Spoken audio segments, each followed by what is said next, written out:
Now, researchers are warning that a group of lethal cancers has been left behind by the rapid improvement in survival rates for many other forms of the disease over the past 50 years.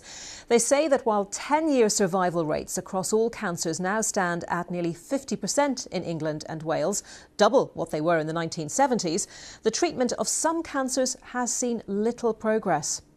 I'm joined now by Professor Michelle Coleman, the head of the Cancer Survival Group at the London School of Hygiene and Tropical Medicine.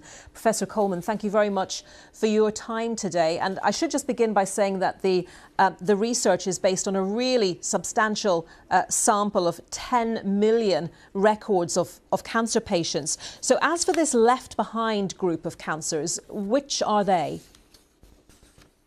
Well, you summarised it quite neatly. The cancers for which survival has not improved very much, or not as much as one would wish, are those often described as cancers of unmet need.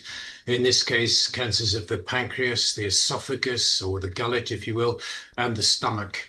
And those cancers have stubbornly resisted improvements in survival that, as you mentioned, Anita, have been seen for many other cancers. But, I think the really important message to come out of this study is that we've been able to summarize the experience of over 10 million cancer patients using data from the National Cancer Registries in England and Wales, and to produce a one-number summary that summarizes all of the different trends in survival for the different cancers, including their variations by age and sex, and as well as over time. And whilst there have been really remarkable improvements in survival, in that survival index over the first 40 years, the improvement has slowed down substantially in the last 10 to 15 years. And that, I think, is the problem. Why, Professor, sorry for interrupting, but I'm just wanting to find out why there is this difference, this disparity. Is it that those cancers you mention are not getting the same level of investment into research? I think that is likely to be part of it, because whilst research is going on into the management of all of the cancers I've mentioned, the ones of very low levels of survival, they are very difficult cancers to treat. Cancers of the pancreas, the stomach, the esophagus very often have spread quite a lot to other nearby organs by the time that they are diagnosed. And at that point, it is extremely difficult to treat them with anything approaching curative intent.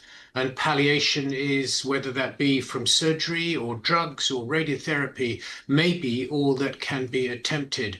And I think the pressure should be driven by research into how the diagnosis as well as the treatment of those cancers could be improved so that they're diagnosed at an earlier stage when more effective treatment is available. Yes, that was exactly the point I was about to come on to. It does emphasise, doesn't it? We're talking mainly about the research end and the treatment end of it, but it's that early diagnosis then, if they are particularly difficult to treat or sufficient treatments haven't been developed yet, it's particularly important that people do go and see their doctors if they have any symptoms they're concerned about. Absolutely right. But I want to bring you back to the broader point, if you will, that this research addresses, namely that it's an index of progress in how the NHS, or how effective the NHS is at managing all cancers combined. And this is a message for government. The government has announced the plan to introduce a long-term strategy for cancer control. We're expecting this later this year, and I think that the new strategy does need to take account of the problems in improving survival, not only for those difficult to treat cancers, but for the others where also progress could usefully be made. Yes, so we know, as you say, that the government is looking at a long-term strategy for the NHS. We talk a lot about waiting times for treatment. We talk a lot about staffing and so on. In terms of the cancers where progress has been made, can that progress continue to grow if those fundamental issues aren't tackled? We've only got time for a very brief answer. One sentence, if you would. The short answer is yes. Survival here for many of those cancers is not as high as in comparably wealthy countries elsewhere in Europe. OK, Professor Michelle Coleman, thank you very much for joining us from the London School of Hygiene and Tropical Medicine.